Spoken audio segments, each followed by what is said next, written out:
एक घने जंगल में नदी के किनारे एक बड़ा फलदार पेड़ था। इस पेड़ पर एक चतुर बंदर रहता था जो रोज ताजे फल खाकर अपना पेट भरता था। नदी में रहने वाला एक मगरमच्छ जिसका नाम गोटू था अक्सर बंदर से मिलने आता और बंदर उसे भी फल खिलाता। धीरे धीरे वे अच्छे दोस्त बन गए। लेकिन एक दिन मगरमच्छ की पत्नी ने उससे बंदर का दिल लाने की फरमाइश की। वह कहती थी, अगर बंदर इतने रसीले फल खाता है तो उसका दिल भी बहुत स्वादिष्ट होगा। मगरमच्छ अपनी पत्नी की बात सुनकर दुविधा में पड़ गया।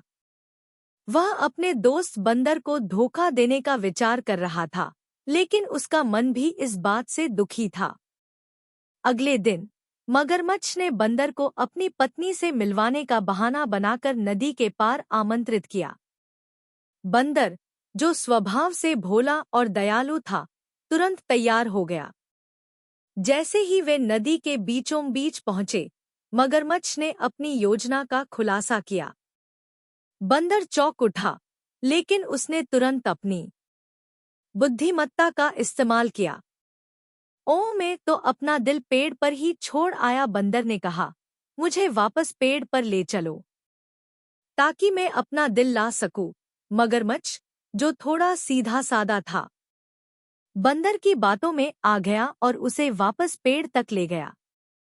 जैसे ही वे पेड़ के पास पहुंचे, बंदर फुर्ती से पेड़ पर चढ़ गया और मगरमच्छ से बोला, तुम मेरे सच्चे दोस्त थे, लेकिन तुमने धोखा देने की कोशिश की।